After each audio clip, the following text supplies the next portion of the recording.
মুসলিম জাহানের দ্বিতীয় খলিফা হজরত ওমর রাদিয়াল্লাহু তাআলা আনহু হেঁটে চলেছেন লাঠিতে ভর করে, সাথে তার একমাত্র অনুচর আসলাম।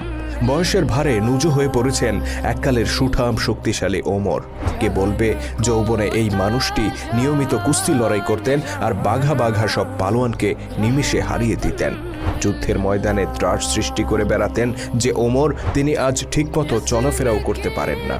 তথাপি অতি বৃদ্ধ বয়সে লাঠিতে ভর করে মাঝে মধ্যেই তিনি বেরিয়ে পড়তেন নিজের চোখে মানুষের হাল হাকিকত দেখার জন্য, কখনো দিনের আলোতে, কখনো বা রাতের অন্ধকারে। তেমনই একদিনের ঘটনা। হাঁটতে হাঁটতে মদিনা শহর থেকে বেশ দূরে একটি গ্রামে পৌঁছে যান ওমর রাদিয়াল্লাহু তাআলা আনহু। সেখানে একটি বাড়িতে উনুনের পাশে একজন নারীকে দেখতে পান তিনি। চুলায় পাতিল চড়িয়ে কি যেন সেদ্ধ করছেন। এদিকে তার পাশেই কয়েকটি শিশুকে কান্না করতে শোনা যায়। মহিলাটি কান্নারত শিশুদেরকে বারবার সান্ত্বনা দিয়ে বলছেন, এই তো আর একটু সবুর করো, খাবার প্রায় হয়ে এসেছে। কৌতূহলী ওমর অনুমতি নিয়ে মহিলাটির কাছে যান আর জিজ্ঞেস করেন বাচ্চাগুলো কেন কান্না করছে। ওই নারী হযরত ওমর রাদিয়াল্লাহু তাআলা আনহুকে আগে কখনো দেখেননি, যে কারণে তিনি মুসলিম জাহানের খলিফাকে চিনতে পারেন না। আগন্তুকের কৌতূহল দেখে তিনি বেশ বিরক্ত হন এবং বলেন, শিশুগুলো ক্ষুধায় কান্না করছে। ওমর রাদিয়াল্লাহু তাআলা আনহু জানতে চান উনুনে তিনি কি চড়িয়েছেন, খাবার প্রস্তুত হতে আর কত দেরি। মহিলাটি আরো বেশি বিরক্ত হয়ে বলেন, পাতিলে কিছুই নেই, শুধু পানি চড়িয়ে রেখেছি।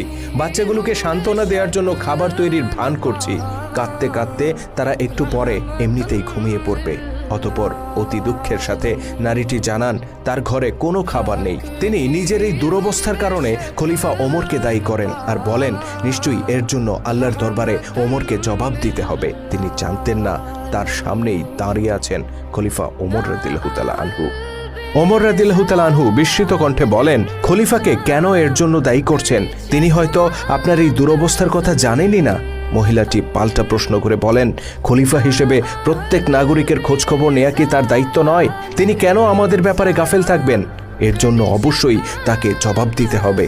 মহিলাটির এই অনুযোগ খলিফা ওমরের হৃদয়কে চূর্ণ করে দেয়। তিনি বলেন, আপনি অপেক্ষা করুন, আমি শীঘ্রই বাচ্চাগুলোর খাবারের ব্যবস্থা করছি।